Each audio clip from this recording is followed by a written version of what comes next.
Hello, everyone. Happy Friday. Can't believe it's already mid-June. It's nice and sunny here in Chicago, so that's a good thing. But hello, everyone. Welcome to another Insights from Women Leaders event. My name is Rola Kaakeh. I'm the CEO of Salus Vitae Group, for those that are new to the series, new to me. So I'm the CEO, and I'll be actually the host for this event. For those that are coming back, thank you so much for joining multiple of these series. They have been absolutely wonderful. And for those that are new, welcome. We're so happy that you're joining in this conversation, and hopefully you can join us for future events as well. But just a little background for those that are maybe new or that have maybe attended one before, just kind of curious to when we launched, why we launched. We launched the Insights from Women Leaders series back in October of 2020 as a platform to hear from women leaders with varied backgrounds and experiences on topics of leadership, addressing current and future challenges, what skills we need moving forward, and how their experiences have shaped their outlook.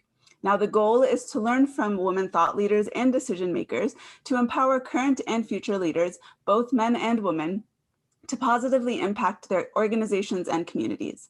Now, diversity of thought, experiences, industries, education, and perspectives, as well as training, is very important to us, as it really highlights the mosaic of perspectives that are represented in different settings that help drive decision-making and positive change. Now, our guests have included various leaders from across the globe, different institutions and different capacities doing different things. Now, their backgrounds are diverse, like I mentioned, their accomplishments many, and the insights and perspectives they've provided have been extremely valuable. Now, I encourage everyone to check out the recording of our previous leaders if you haven't already done so. There's quite a different variety from all the way from the technology space to health systems to global organizations. So it's been absolutely wonderful. Now today, over the course of an hour, I'm going to ask our guest leader a number of questions. I will start first, and then I'll actually open it to audience questions. So please submit any question that you have in the Q&A box. If you submit them to the chat, we will see them, but we tend to answer the ones in the Q&A box first. And then, of course, also, if you have any comments, any key takeaways that you've noticed as we're speaking, any comments, also feel free to add them to the Q&A box. You are very much part of this conversation. This is why we are doing it live, because we do enjoy that interaction. Also, if there are any specific takeaways that you really like that resonated with you, we do encourage you to share those on various social media platforms. And you're welcome to tag us at Salus Vitae Group so we can see how you benefited. Now, let's just get right into this session. Now, this session is recorded, so the recording will be available for replay after the event. So let's go right in. I'm very pleased to introduce and welcome our guest leader today, Dr. Nadine Hachach-Haram, who is the CEO and founder of Proximie. She is the recipient of the British Empire Medal in the Queen's Birthday Honors for 2018. She is an NHS surgeon, lecturer, and clinical entrepreneur. You're on the other side of the pond, I think, as they say, all the way in London. So Nadine drew on her passion for innovation, education, and global surgery to found Proximie, an augmented reality platform aiming to improve access to expert care and scale clinical expertise. Through its patented platform, doctors can virtually transport themselves into any clinical setting to visually and practically interact and collaborating. From marking up a patient to providing real-time virtual presence overlaid with content and a rich palette of augmented reality, they aim to provide safe, accessible, and high-quality care to every patient around the world, which is absolutely amazing. Proximie has enjoyed significant success with early adoption by major medical institutions and device companies, and has been covered by news agencies around the world. Dubbed by CNN the future of surgery, Proximie has gone from strength to strength and won multiple awards, including Foreign Press Association Science Story of the Year. Now, Nadine has been selected as an Endeavour Entrepreneur, is a member of the Royal College of Surgeons Commission on the Future of Surgery, consisting of some of the country's leading doctors, engineers, data experts, managers, and patient representatives, with the objectives to investigate the advances that will transform surgery over the next 20 years. She's also faculty at Singularity Exponential Medicine, and she's also the clinical lead for innovation at Guy's and St. Thomas Hospital. When she isn't working, Nadine spends her time with her husband and 3 children in London. So welcome, and thank you so much for taking the time to be with us today, Nadine. No, thank you. And thank you for the detailed introduction. It's great to be here.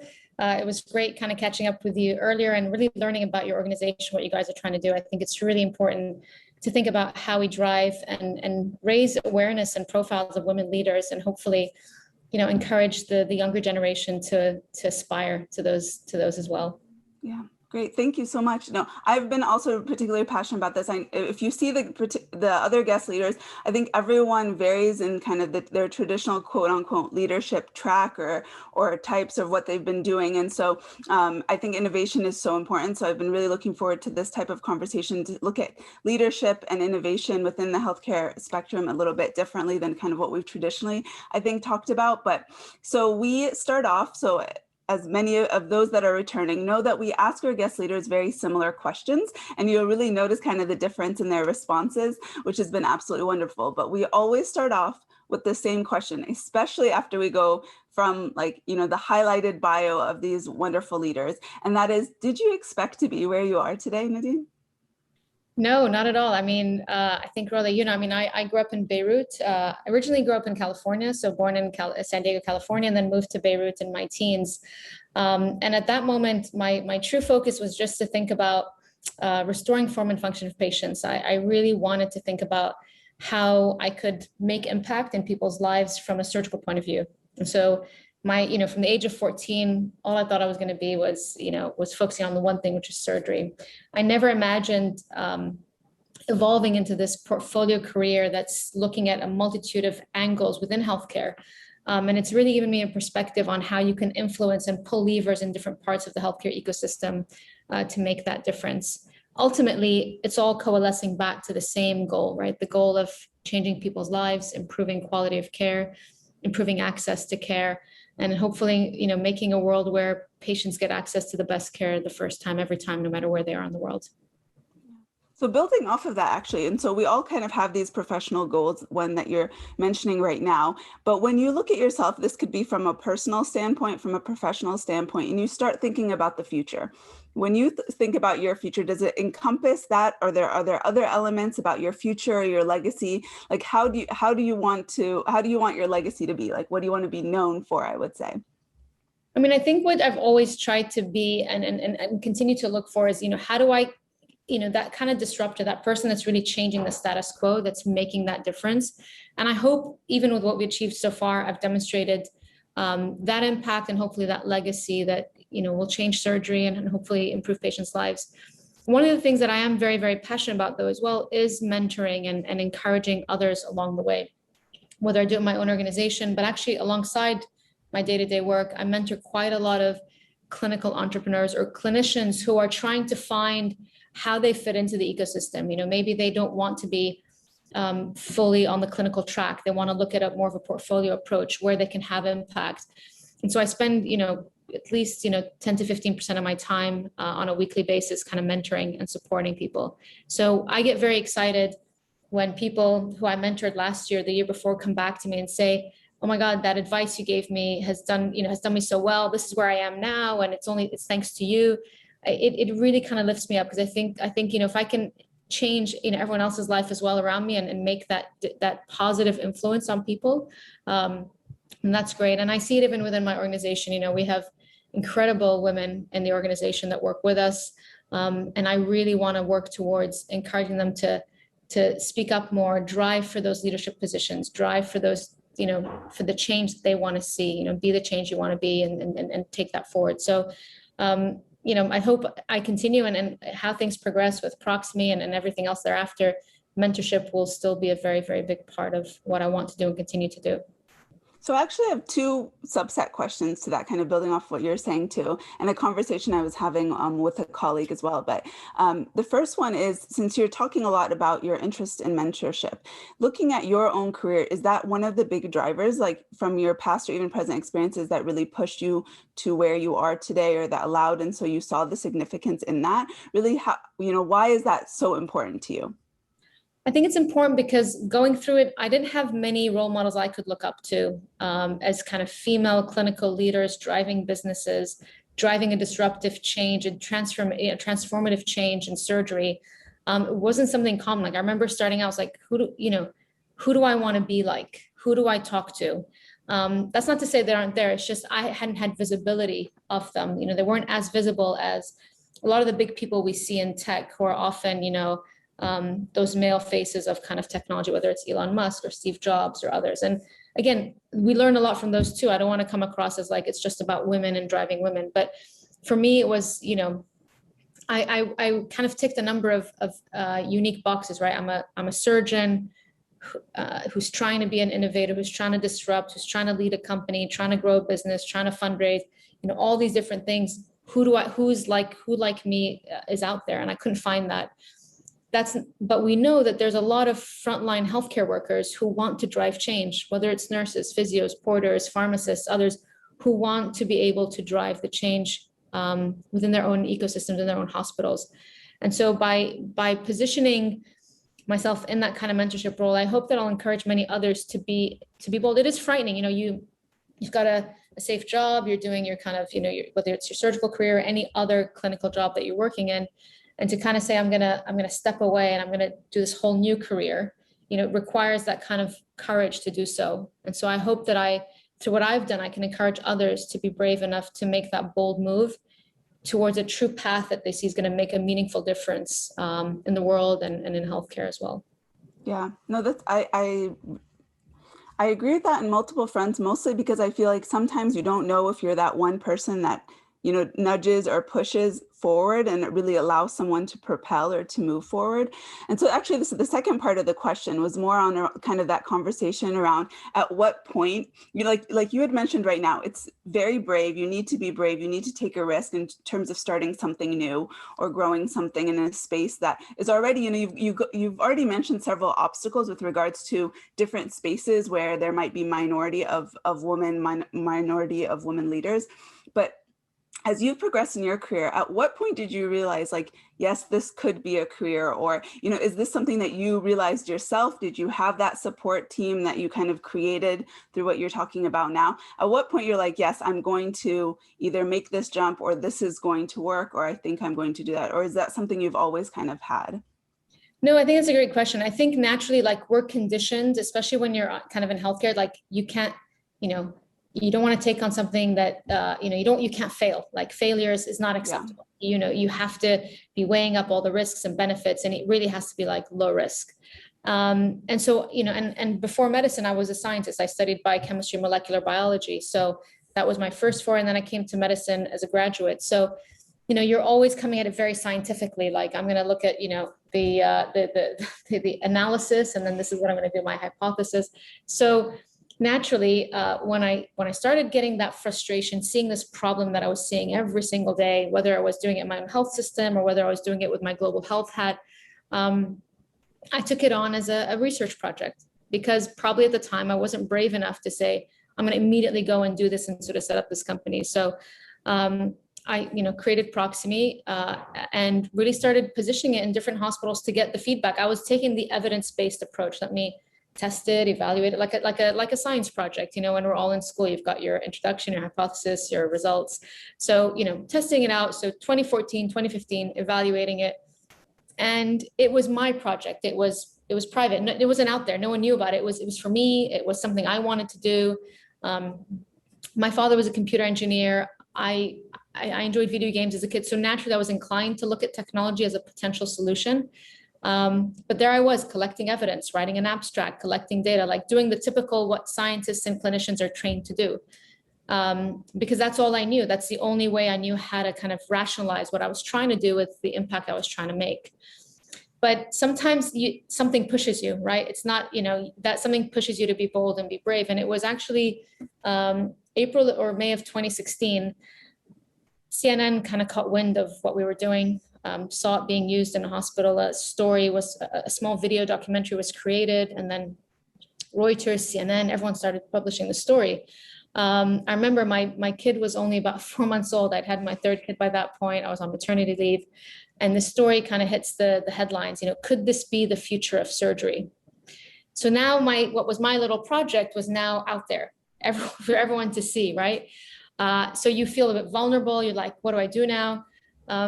And And that was the point where I had to make that decision. Am I going to be bold, and am I going to take this now and really put everything I have into it? Because for anyone who's actually set up a company, they know how much work it takes to do so, or not.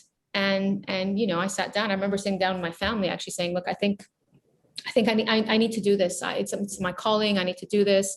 It's gonna take a lot of time, commitment, energy, and all of the above. I have 3 kids. I had a 4-month-old, but I want to do this. So at that point, I made the decision. 6 months later, raised my first round. Within a few months, hired my first members of the team, grew to 15, and the rest is really history. So I probably needed a bit of a push. And so because I didn't know how else to rationalize. So I hope through my story, others will feel that, courage and be brave to make those decisions. And truly, if they have a problem that they're solving, not a solution looking for a problem, but truly if there's a problem they're really solving and making a difference, to feel supported and brave and courageous enough to go out and do that. And I think many people are, to be fair to people out there. What I've seen in digital transformation, healthcare, and innovation over the last 3 to 4 years has been astounding. Yeah. I think you touched on a few points that I think so many of our attendees, our colleagues, and everyone within the healthcare space often talk about, is that the fact that many of us in healthcare are risk averse, because, that could mean lives, right? You take risks, but only to a certain extent, and they're calculated risks. But then I recently was also, I've always said this, but I think this has kind of become more of the mainstream, how the scientific approach, that evidence-based thinking and kind of that research methodology makes good entrepreneurs, actually, right? Because we often hear it's like you're in healthcare and then you're looking at the entrepreneurial world where everything seems very fast and the decisions are made very quickly and people are kind of pivoting, as they would say. First, many of us that are scientists are thinking like, no, but I need to think about this. I need to plan ahead. So it's so great to hear. And I think so many of us like to hear that the fact that if you are that type of person, if you do that, it is still a process that you take, right? And then, but ultimately you do need to make that jump and that leap, whether it's influenced by external forces telling you this is important, or whether, and you always having that support system. So I really like that. So I want to talk a little bit now about failures and challenges. As you have the bucket of being in healthcare, you have the bucket of being a leader, you have a bucket also of being an entrepreneur. So failure could mean different things in different areas, but can you share some maybe failures or challenges that you experienced and how you overcame those, and maybe some advice for those that are thinking about failures and challenges? I think, and I think I appreciate what you say, when you're working with patients and it's clinical, you absolutely want to be making sure that that patient is getting the best care the first time, every time. Equally, if you haven't, for some reason that case or whatever it is hasn't gone to where it is, it's that transparency and that honesty of having that discussion with the patient and saying, this is what happened, but this is how we're going to get through this together. And I often find, I really remember when I was a trainee, that bedside manner that I saw between different doctors. And I really respected the doctors that owned up to it and said, this is what's happened, but this is how we're going to get through this together. But, I don't know any surgeon who hasn't had a complication, as they say. They always say, if you're operating enough, then you will have a complication, but it's important how you manage it, how you communicate that to the patients, how you document it, and how you support the patient through that journey. So I think that's kind of one thing to look at. On entrepreneurship and the entrepreneurial side, I can't echo enough. Of course, it's very cliche and many people have said it, but that kind of failing fast situation. There's so much opportunity to learn from failure in those journeys. It's something I can't emphasize enough. How do you, and you then realize actually the strength of yourself in that environment. How do you adapt? How you pivot? What do you, when things aren't going right, do you just keep doing the same thing because you don't know what else to do, or do you adapt quickly? So you really have to develop thick skin in that kind of world of entrepreneurship to figure out, what's my plan? If it's not working, I need to change that quickly or kill it off and move on to something else. The last thing you want to see is something sort of like hanging on by a thread, going on and on and on, but it's like not going anywhere. So I think it's a skill to learn. I think we all say it very easily, fail fast, it's very cliche, but it's, when you're in it and you're fully invested emotionally, physically, you're trying to make this thing work. It's always easier said than done, but it's definitely a skill to acquire during that. And, of course, during the evolution of Proximie, nothing, I think if you're not having a bumpy road or bumpy journey, then you're not on the entrepreneur journey. Like every entrepreneur will tell you, it's a bumpy road. There's highs, there's lows. You become very emotionally resilient because you have to like pick yourself up. And then when you're high, you have to really live on that endorphin that you get from that raise. And then you kind of go up and down. And so with us, at Proximie, we like to kind of have people feel safe to share failures, to talk about things that didn't work. It could be as simple as, I tried to code this thing and it didn't work out, or I went in and did a demo with a client and they didn't, it wasn't something that, the demo didn't go as well as I would have liked. And I'd like to do that. But that having that safe space where people can share that and then learn from it and come back and think, what will I do next? What will I do better? Is really, really important. So it's an environment I'm trying to encourage a lot at Proximie as well. So, I think we have to recognize that it's never a perfect run during entrepreneurship. And at every point, I have learned many things through that journey, whether it was about my marketing and how we position the marketing, whether it was about, the product, do we need to modify the product? What other things are missing from it? What specialties do we work with, et cetera, et cetera. So kind of building off of the future conversation, Proximie is the future of surgery. When you think about the future, what excites you about the future? Kind of how are you imagining it? I'm really excited about that true transformation. And we've been talking about the operating room and digitizing the operating room for years. I actually wrote some of the white papers here in the UK at the Royal College. And what's happening and what Proximie is really doing is it's making that a reality. Because what we've seen historically is a lot of point solutions trying to address this problem. Like for anyone who's spent time in an operating room, we know it's analog, it's undigitized. There are 15 different bits of equipment that don't talk to each other, that aren't connected with each other. But there's no OS, there's no operating system that plugs it all in. There's a huge opportunity here for a single player to not almost compete with anyone, but to be that single operating system that connects the dots from all these different solutions that are each in their own, passionate way trying to solve this problem in the OR. And so what excites me is like this imagination, and I can almost you can see this visual of like a globe of operating rooms all connected digitally, and how we can start to think about how we can just dial in, extract data, learn, optimize. It's like collecting the data and then activating the data, and how do we make that meaningful for healthcare? And we're starting to see some big wins, around those partnerships and around that scale. And I can tell you for a fact, it's not an if, it's a when. Every operating room will be digitized. In the same way medical record systems 20 years ago were papers and folders and X-ray films that we all used to carry around.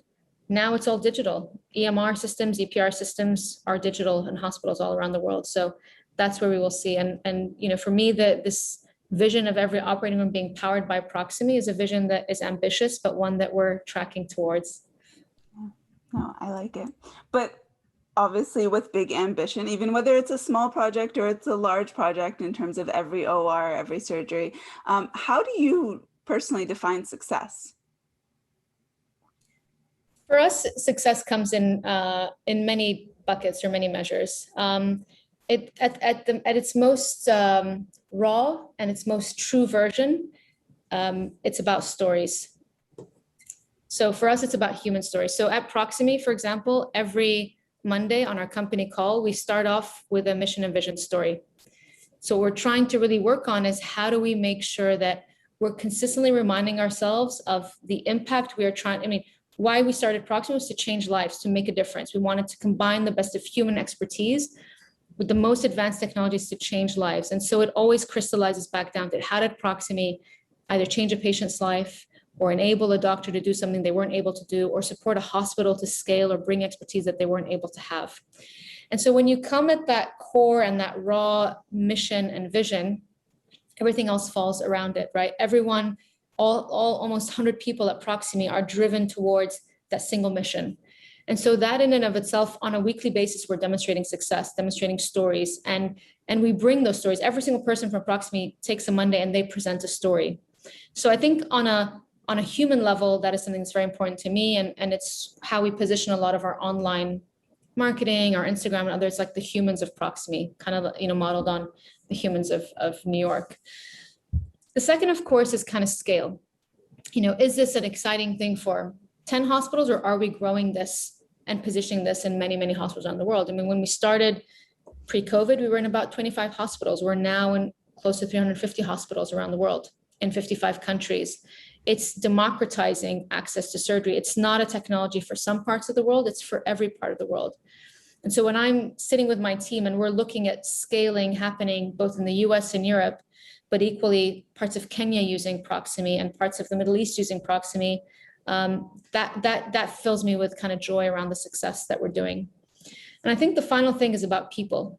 It's about people in Proximie. How are we enabling them to acquire new skills and new skill sets that will enable them for the future, whether they stay with Proximie or whether they move on to other endeavors. I always want people to leave having learned and driven and professionally driven themselves forward, but also the teams and the surgeons that work with us that are excited and enthusiastic about the future. That kind of behavior change is what we're trying to achieve, right? People changing the way they do things. So those are kind of how we've been measuring success. And of course, like every other business, there are other metrics around revenue and others, but those are not really the things that kind of drive the company on a day-to-day basis of why we're doing what we're doing. Yeah, I like how you're humanizing the outcomes, right, in a way. And if those are at the core, everything else you still track and measure and think about. But I think that brings it all back to why you're doing this, which makes people. And it will come. If you're really truly solving a problem, you've got people empowered to drive that change. You've got people willing to adopt and adapt to that change. And all the other metrics that a company needs from its P&L and its investor reports and its shareholder will come because you're succeeding at making that difference. And then for you, when you evaluate your own metric of success, like is Nadine successful?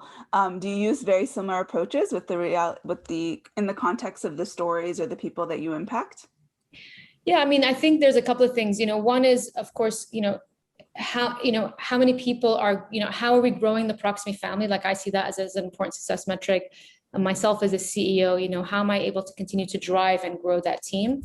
But of course, my kind of targets as a person are aligned with the company. It's the mission. I started Proximie years ago because I wanted to make that change, and that continues to be the case. So you've talked a lot so far about how important it is to create the environments for your teams in order for them to build their skills, make an impact, grow the company, grow the mission, right? And ultimately improve access. But how do you kind of create the environments that are more supportive, where people feel like they can ask for support? I know many of those that are either attending or women in general actually are less likely to ask for support because they think it's kind of a sign of weakness. So for those that they know that they need support, everybody needs support at different capacities. What are some strategies you have maybe that you work with your team or that you could provide our audience members for those that are looking to ask for support? Yeah, I mean, I think it's a constant evolution. Like I don't want to imply that we always get it right or it's always perfect. I think we're constantly evaluating. And of course, it's about systems and processes that are in place that are right at different times. When you're a group of 20, you may need one setup or process. When you're a group of 50, another. When you're a group of 100 or 200, it changes and evolves, right? So, and we are at that like fast growth pace. I think within 6 months, we tripled our team. So it's really trying to make sure that at every stage we are making sure we're taking a step back, we're checking that we have the right processes in place and then kind of going in. And we've done a number of activities throughout that journey. I mean, one thing is we've identified in our company culture champions that are driving. We've defined our our culture. Like, what are the key things, the key statements that define us around openness, around unity, around empowerment. What was interesting, actually, we just did a survey a couple of days ago, and pretty much everyone in the company chose the top 3 that we as a company had talked about a while ago as their, everyone's aligned, which is great. Like having that alignment is important. But we started off with culture champions, culture workshops to get people together, to make it a safe space and an environment where they can share how they're feeling about things. But as we've grown and scaled, we've needed to continue to optimize that. And so, of course, recently, we also hired a director of internal operations, ex-nurse, a lot of experience around, healthcare, mental health, but also is ex-military. So someone who's really managed teams and the wellness and well-being of teams and how you work through that. And actually the sole role of this individual is just to be that safe individual, that safe space that people can talk to, can come to one-on-one about mentorship, about areas that they want to grow, management, trainings that they want to go on, all those opportunities that help them each individually develop professionally and feel supported. And I think it's incredible. I wish I had it in the environments I worked in, that there's a single person whose sole job is dedicated to making sure that you as an individual are succeeding and have all the right support infrastructure that you need. So I was really proud and excited about that hire, and we continue to evolve. And on the back of that, we're investing quite a lot in opportunities and workshops and others. It's all about, trust building and making people feel safe and supported.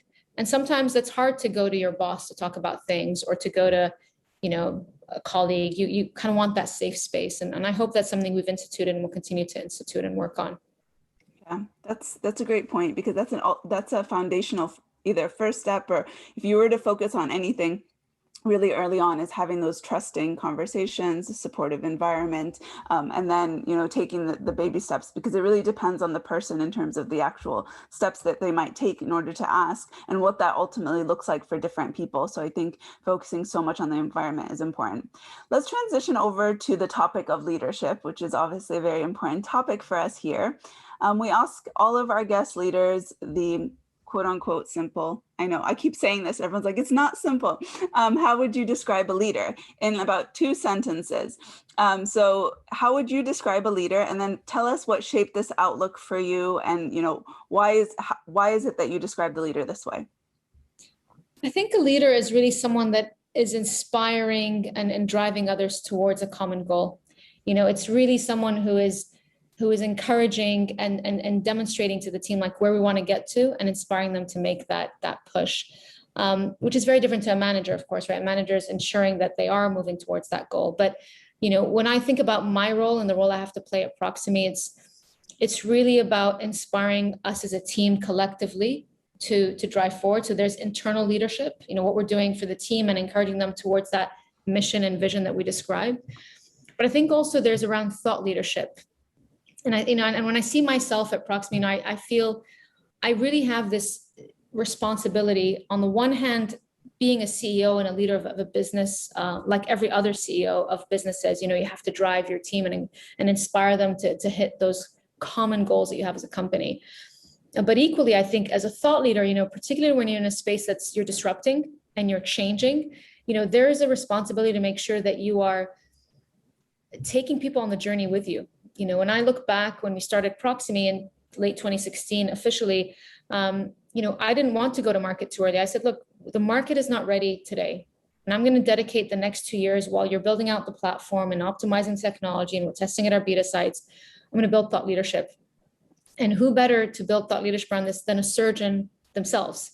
So I'm going to go out there and I'm going to, there's an element of vulnerability. Like, I'm going to put myself out there. I'm going to put my name to this as a surgeon, and I'm going to back this initiative. I'm going to back this disruptive change. And not everyone's going to buy into it. Not everyone's going to believe in it.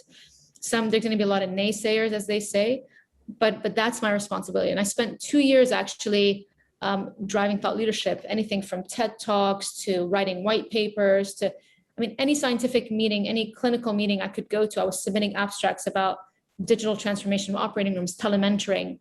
I remember I'd fly 10 hours to a city to give a 10-minute talk just about the change. But that hustle and that drive and that responsibility of thought leadership is essential, so that you can really take people on the journey and say, if I'm doing it, you guys can do it too. Let's do it together. So I kind of look at the leadership in my context in kind of those 2 ways. Yeah, I really like it. So from your experience, everyone likes to talk about leadership. It's a very hot topic. There's thousands of books on it.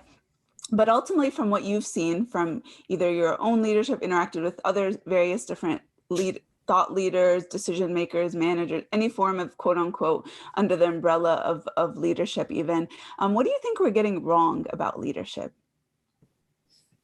That's a really difficult question. I don't know. I really kind of try and reflect on myself often. There's this, when I look at leaders out there, I feel sometimes there's this misconception that a leader has to be tough, tough-skinned, can't show any emotion or any humility or any level of those. I kind of think, when I think about people like Jacinda Ardern, what an incredible leader that can actually be decisive, drive, and inspire a population around her, but equally demonstrate all those other kind of personalities that we don't in features we don't often see in kind of leaders that are out there that we're exposed to.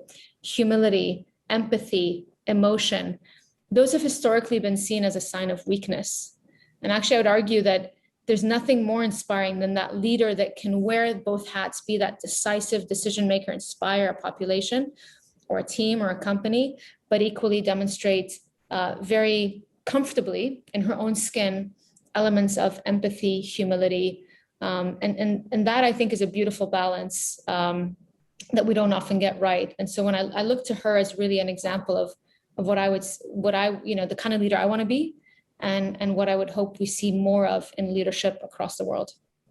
So I think that's very powerful for a lot of people that are listening specifically. I mean, and I know this series in general isn't just for women, but I think so many of my female colleagues often talk about that. They're so bright, so intelligent, but they're like, well, I don't want to be a quote unquote leader or take that position because I'm too sensitive or I'm too, and so like you're saying that, I think it's so important. I think we're realizing that more and more, the power of how you can actually leverage that to make it as part of the power for it. What you ultimately need is not the fact that if you're sensitive or that you care too much or that you're humble, it's the fact that can you make decisions, like you had mentioned, right? To be able to be a decision maker ultimately too. There's that element of that, right? There's the inspirational element, but there's also very much the decision maker element that goes into that. So our audience in general, they vary at different stages of their career. We have some that are students all the way to top executives. So is there any specific leadership advice or tools or thought processes or skills that you can provide us in terms of what should they put in their toolkit? What should they think about as they're either solving their own problems within their institutions or are thinking globally like you? I mean, look, I'll be completely honest. I didn't go down any like common training tracks or any of those.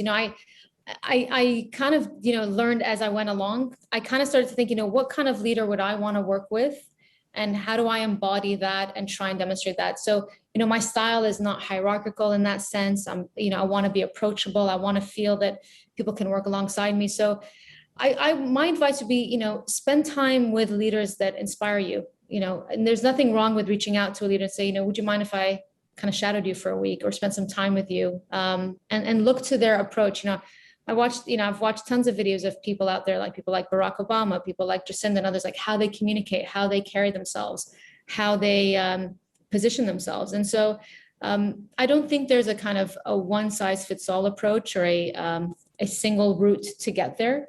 But I think taking the time to listen and see others that, try and identify one or two people that you want to be like, and try and observe their approach. And it's not always easy in every environment. We need to recognize that, it's easy to take it out of context, where we're picking leaders that are, more country leaders. But what is it like when you're in a healthcare institution that's very bureaucratic with a lot of different stakeholders and a lot of different politics that you have to navigate? Less straightforward. One perhaps example I could give was, when I started off in my innovation role at the hospital, it was a new role. There was an opportunity to grow this, but equally I could see how I might be rubbing some people the wrong way. People who might have thought that they were running innovation or doing things that were innovative in their hospital. Suddenly there arrives this doctor who's leading all of innovation for the hospital. I could recognize that I might, not make that many friends as well as, want to drive that forward. So I actually spent about 5 to 6 months. I wasn't in a rush to try and build programs that I'm going to spend 5 to 6 months and just build ties with everyone. I'm going to go around and meet everyone and tell them, hi, I'm Nadine. I'm here to support you. We're going to drive the initiatives that you want to drive. How can I help you? And I spent about 6 months talking to everyone. And in that journey, people started to realize, oh, she's not actually a threat to us. She's actually here. She's not here to replace us. She's here to help us. Oh, she's actually wanting to listen. Just take 30 minutes and listen to what they want to work on. Just listen. That's exciting. Okay, maybe she's not as, she's not as obstructive as thought she should be. Maybe we could work with her. And you start to sort of do those early wins with people, trust building, confidence building, support building. And only at that point can, once you feel you've got that kind of buy-in, you can say, okay, now we're going to go out and we're going to do this together. And so it really depends, would I have taken that long in my company? No, of course not. 6 months in a startup is like 3 years. But in a big bureaucratic hospital that's treating, millions of patients a year, yeah, you probably have to take a different approach. So I would say you have to adapt to the environment, but definitely take time to listen and build trust, because that's one of the key things that will keep you and give you the opportunity to really do what you're trying to do. Yeah, I think a big misconception people have is when you take a leadership position that on day one, you're going to just start acting, like the action mode, yeah. Right? And so like you had mentioned, and I think, and what I love about what you had mentioned, building off of what many of the guest leaders have talked about in terms of the power and significance of listening, but you also took it as an action item, right? Because you said, I'm going to spend the first 5-6 months talking to people and listening and seeing what they need. So even if you're that type of personality where there's an action mode, it can be, you can reposition it in a very action-oriented items to figure out, what am I ultimately trying to achieve from this? What are the types of conversation I want to have? Because what's the information that I want to understand from everyone? So I think that's very powerful, because most people are just like, well, how long do I have to listen? Or what does that mean? Or have those types of metrics based off of different types of personalities. But I think that's definitely a theme that all of the guest leaders have talked about in terms of communication strategies, because, like you had mentioned, if they trust you, they'll be willing to talk with you, engage, work on initiatives that you both collectively decide on, right? Is much more powerful than if you just come in and be like, well, I have 20 ideas, let's get to work. Yeah, absolutely. And it's worth its way to go, like front loading that work up front. Yeah. It's much easier than kind of a bit of like a, build in a China shop. You've pissed a few people off, then you're trying to walk that back, then you're trying to build it. It's much harder. Front load it, take the time, listen, evaluate, and then go in with your plans. And it's been, hugely valuable. And, with that, suddenly you've got trust across all leadership, multiple stakeholders. They now all come to me. Oh, I've got this idea. You're the person.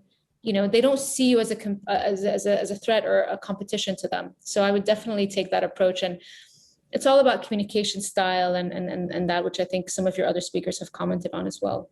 Yeah, I always take the approach, and I tell this to different people, then you're always a guest, even if you have a position, until you've gained the trust from those that you are. So if you're a guest within a team, right? So if you're new, you're technically a guest until you've gained the trust of everyone, and they really give you the authority to start making the decisions. And until then, you when you have that guest mentality, you do a lot more to understand your environment and where you're placed in it, versus if you come in thinking all of a sudden, well, I'm going to change everything, you're going to get that pushback. So having that guest mentality, I think, is something that has resonated with me before and works generally within that. So we want to also leave some time for Q&A. So for anybody, we do have one more question before we go into the Q&A. So if you do have any questions, please put them in the Q&A box now. And while we then now ask this last question. So we also always end this section with the same question, because we are here to support one another and recognize the positive influence we have on one another. So can you name a woman? And in all honesty, most people have named 2. So you can do 2 that has inspired you. And why did you choose this person? So I think I've described earlier Jacinda Ardern. I thought, her approach to just kind of almost reshaping to the world, or demonstrating to the world really what beautiful leadership is, has been one that's inspired me to think about it.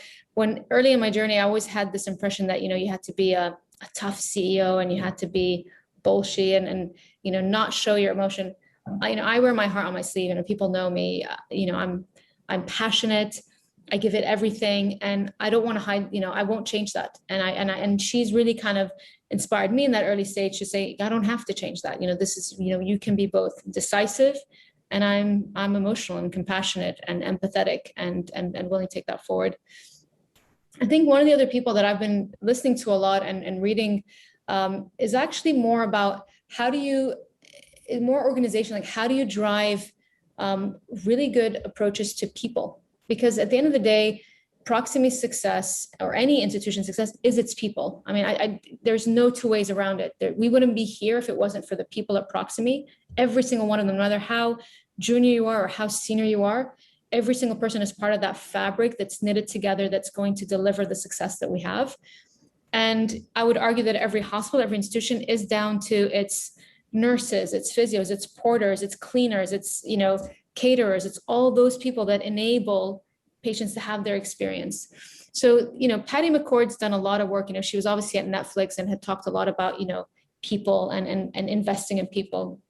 And we've seen, a lot of her books and her podcasts and her discussions that she's had have really made me sort of think and really prioritize people at a very early stage of the company.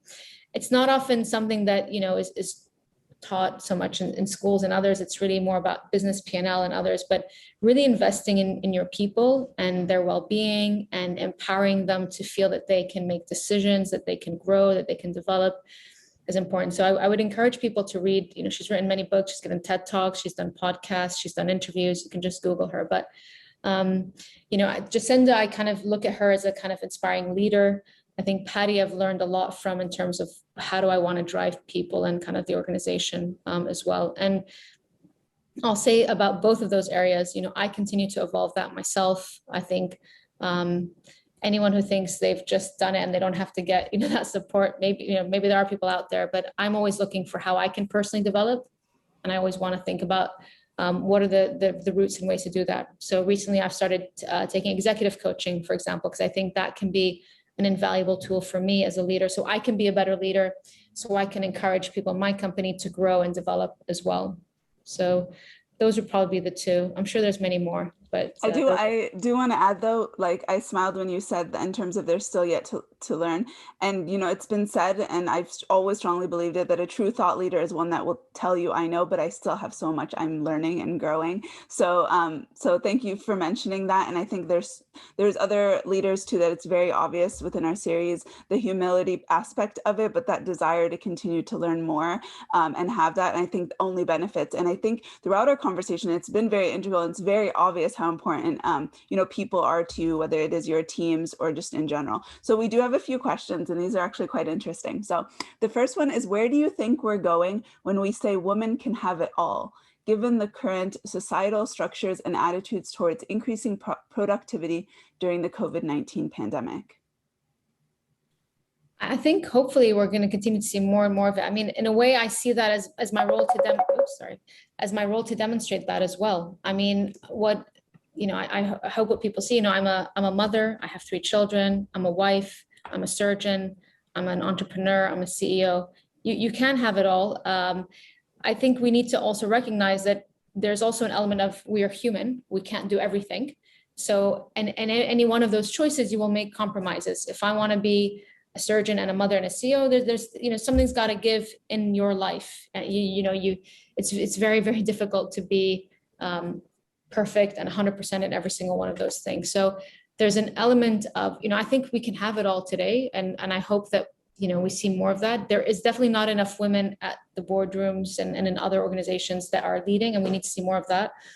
But I hope in my small way, I can inspire and encourage other women and girls to do that as well. I mean, I have a 14-year-old daughter myself, and, I hope she looks to me as an example and her friends of a woman who can have a career and can have a family and can have children and evolve her career as well and be willing to make changes during that journey. Yeah, I think that's fair. And I think there's something that we hear a lot is like, you can have it all, but not all at once. But I like the element of what you said is that you can have it all, but different things. It's not 100% in each bucket all the time, right? So there's always compromises. So I think also looking at it like that is powerful, because it allows people to say like, yes, if I do want to be a mother, or if I do want to have a career, if I do want this, these are all possible, but they're going to vary at different stages. One might take center stage at certain times, one might, but they can all be there. So I like that. So now there is another question about being a woman leader. So as a woman leader, do you face any challenges being treated like an equal, depending on how you define equal? But so that's just overarching, what are your thoughts there? I mean, undoubtedly, we still see in certain contexts that women aren't treated equal to men, whether it's around pay, whether it's around how people communicate with you, how investors might communicate with you, board members might communicate with you. I mean, I've been very lucky in my journey where I've been very well supported actually by male colleagues and male seniors through that, whether it was in my surgical career or even when I look at my investor group and others. But I'm not naive to the fact that it's not perfect. There's still a long way to go at which, women and men feel equal in the workplace, are treated equally in the workplace. And, I'm sure organizations, they are looking at this. This has become a big topic of discussion at many companies. I mean, I'm part of an alliance of CEOs, and we have discussions quite regularly about what are the things that are, keeping us up at night. What are the things that we want to change in our organizations? And, consistently the topic of diversity in our boardrooms, diversity in our teams, not just gender, but ethnic diversity, sexual diversity, all of the above. How do we make sure that we make our workplaces places that encourage diversity, that support and empower that as well? So it's definitely something that I think all of us feel we can do better at, and something that we're personally taking active actions to try and optimize that as well.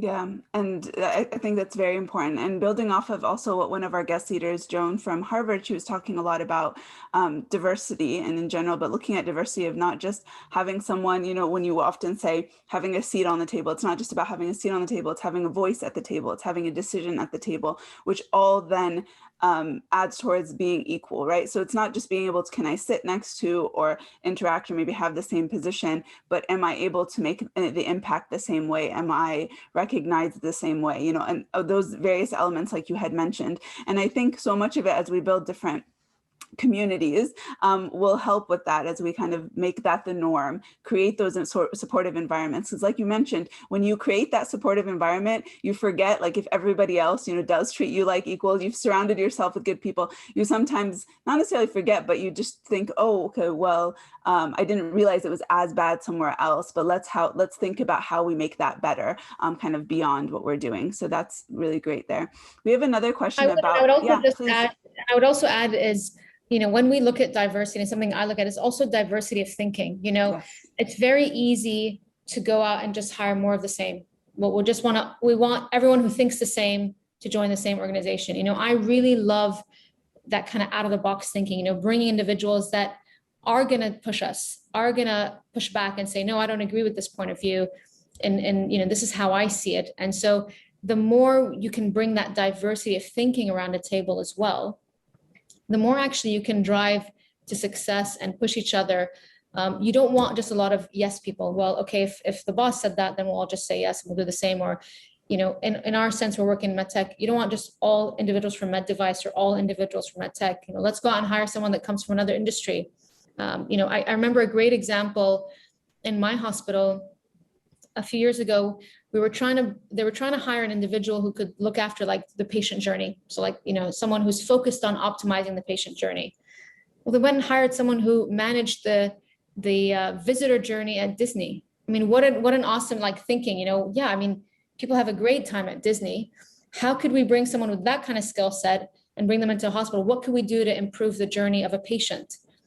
Because in those environments, they're thinking about everything, how long do you wait in line? How long do where are the food stands? Where could that be something we could take from and translate it into a clinical environment? So those kind of things excite me. And I think that out of the box thinking is something I'm always looking for.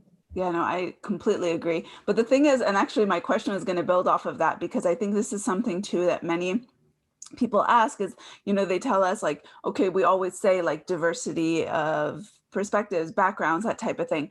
But it also makes it's much easier to communicate or to interact when you have those yes people, or those people where it's like, well, they already think like me, so it was easy to communicate. So what are some strategies you use when you communicate to people that might have maybe opposing views than you, or that come, like, how do you get to a happy middle, or really how do you start what are some actionable things that people can think about to do that? Because people want to, but they know communicating might be a tad bit harder than when you do with someone that maybe agrees with you. Yeah, I mean, we see it, all the time when we're making decisions, for example, about product decisions and prioritization, or, client prioritization. How do we do this? So, I want to hear what people have to say and actually give them the room or the floor to make to give us the information. The other day we were trying to decide, do we need to do this change to our product or not? So I wanted to hear from the product people. I wanted to hear from the engineers. I wanted to hear from the salespeople. I gave them all the room and the opportunity. And, at the end of that 30-minute call, we didn't have an answer. I said, you know what, we need more time. Let's come again in 48 hours. Everyone go and think about it. We'll come back in 48 hours. Had another call, gave through that. I knew at some point after the second, third call where the decision was going, but I wanted to empower them to get to that decision and see if they could make that decision on their own. And ultimately, after the third call, I said, okay, who thinks, each of you tell me what your decision would be now that you've heard it from all the different perspectives. And eventually, I had my path as well. And some agreed, some didn't, but, we agreed that we all had the opportunity to share our points of views and that it was a fair approach. So, I think when you can do that, it's great. Not necessarily for me. I kind of had realized where the decision needed to go, but I wanted to empower others to learn about kind of decision making and try to see if they could get there themselves. But at the same time, if you have to be decisive and cutthroat as a leader, you have to be decisive and cutthroat. And, I've experienced both.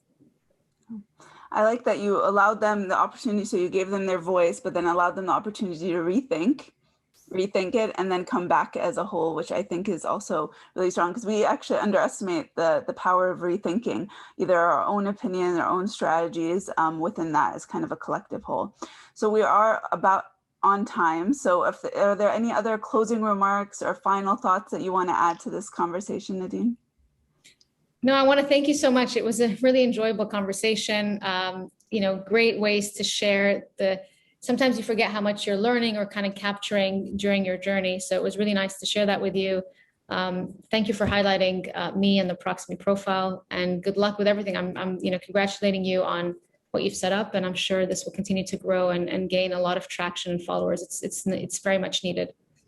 Thank you so much. No, we're excited to see. I think you've added so many different types of perspectives, definitely given your background, your interest, the mission that you're ultimately, we oftentimes say the company that you're, but really the mission that you're ultimately trying to achieve, which many of us are also thinking about in terms of access and improving care for everyone. So, thank you for all the work that you guys are doing. I cannot wait to continue to follow to see where you guys are developing, and hopefully in a few years' time, we can come back to this and say, yes, you are in every operating room. And so I really look forward to that day, and then we'll have you back. And so we can be like, let's do a recap, which is wonderful. But thank you so much for taking the time, for your support and encouragement for other female leaders, potentially current aspiring leaders, for those that you also mentor, but both men and women. Often we always talk about that, but for your all your work there as we all continue to help and support one another. So thank you to everyone who has attended this. We hope that you benefited from it. The recording will be available shortly after we complete. So if you wanted to go back and jot some notes, I usually do, because I don't usually have a pen and paper next to me. But and then if you wanted to see any of the other recordings of the previous guest leaders, they're all on our website. So thank you again, Nadine, so much. We wish you much success and hope to continue to watch you grow and you pull everybody else up with you. So thank you. Thank you so much. Thanks, Rola, and have a great weekend. Take care. Bye. Bye.